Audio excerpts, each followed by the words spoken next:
sad to say, but also very excited to present to you this very special thing for the last time on a Comic-Con stage with this series. The one and only Rick Grimes, Andy Lincoln!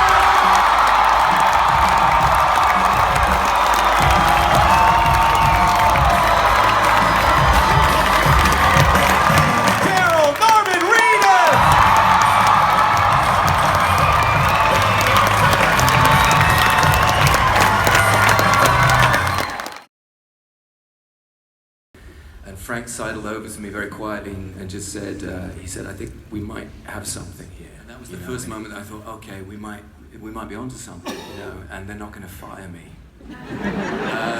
When we went to my first Comic-Con, my first fan convention, I remember being on the other side of the walls and hearing the noise through the wall that we were getting it right, and my knees went, and I just thought, you know, because my brother had warned me. He said, please don't mess this up. He said, I think you know what he said. He said, don't mess this up. This is a fervent and very intelligent fan base.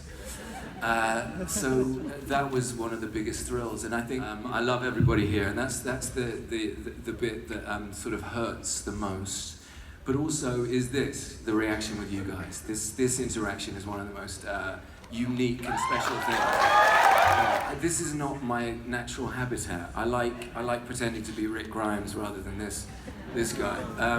So I get nervous because I feel that there's an expectation, and then friends of mine just go, you've done the work, you've just got to chill and enjoy the whole experience, and I still find it hard, but you know, you guys make it a lot easier, I have to say. And I will be staying for 4 hours to hug every single one of you. That's okay with my wife, who's in the audience right now. Okay, is that cool? I just watched my first ever episode.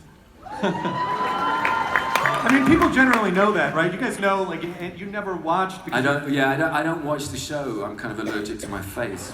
So can you just talk a little bit about your last day, if it's not too sad? Can you talk a little bit about what your last day was like? My last day was amazing, but you know, on the way to it being a very moving farewell, I pulled down the set on top of the A cameraman, Deke, because I was inspired. I thought, this is a really good idea. I'm going with something, and then I started tearing down the set because I think it's actually Norman's fault. He said, go with the one where you're really amped up, and he started slapping me in the face. And I went, all right, let's do it.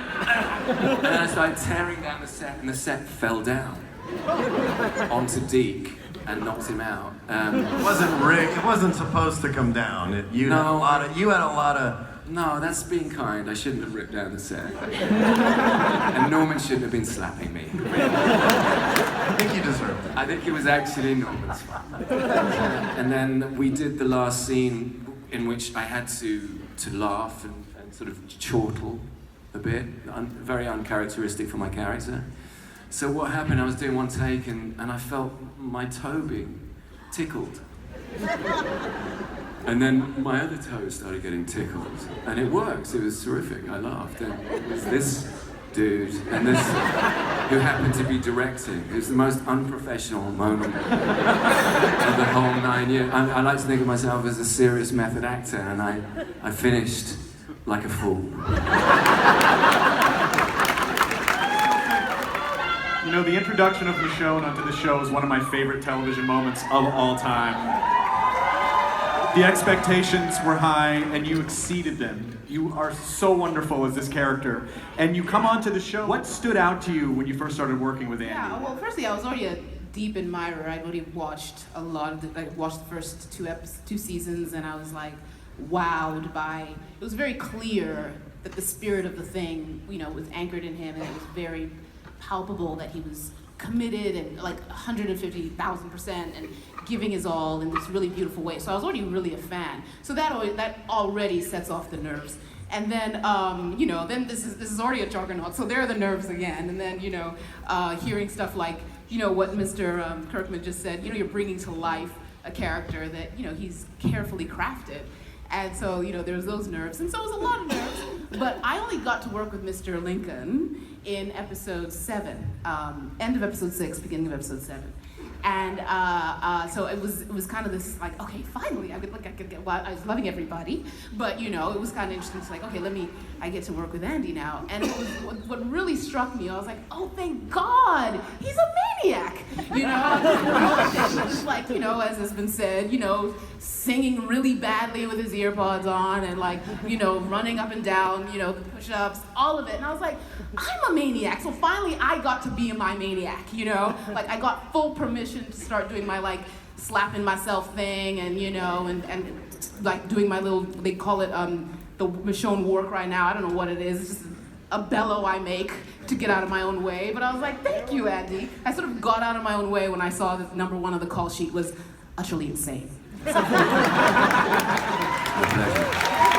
I'm curious for Norman though, is the prank war over now, or do you have to fly to England to prank? I think Andy could prank me 3,000 more times and I'd still be the winner. He's so... Okay, let me just tell you. Okay, the last prank that Andy did, we were doing an emotional, sort of deep, heavy scene out in the woods, and he asked somebody back at base camp to toilet paper my car. Like, he didn't even get his hands dirty. You know what I'm saying? Listen. You know what I'm saying? Listen.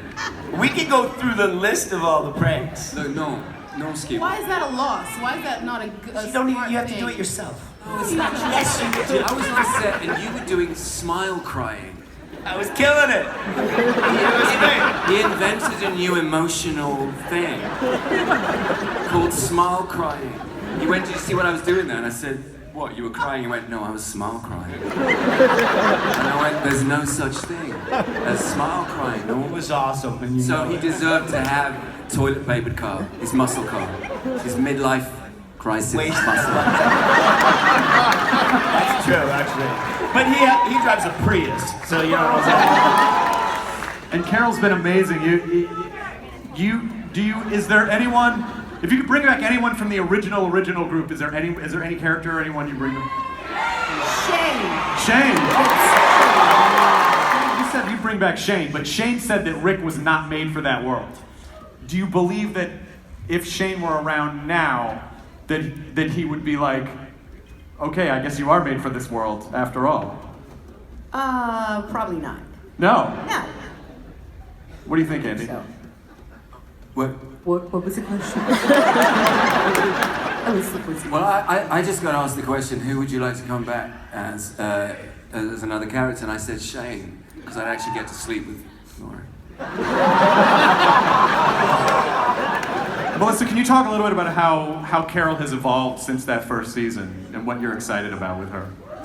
She's had so many evolutions. There's crazy cookie lady, grumpy wily wolf,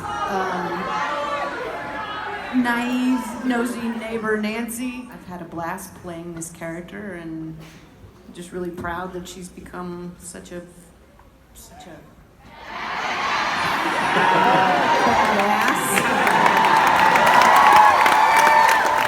his family and his wife that is here. 9 years. Thank you for letting us have him for as long as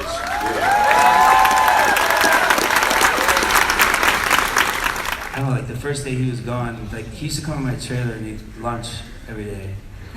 So still won't let anyone clean the chair.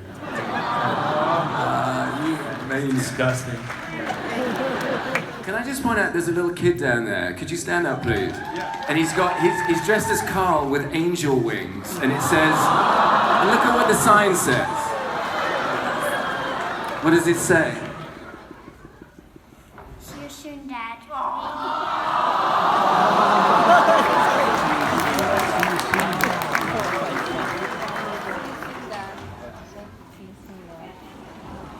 This kid was the zombie with the spikes on at the last Comic-Con. You are the most crazy fan I've ever met. What's your name, dude? Matthew. Matthew. You're amazing. There's a hug.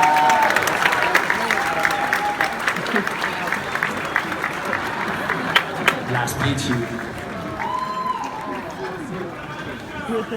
Matthew, rocking it. Hardcore.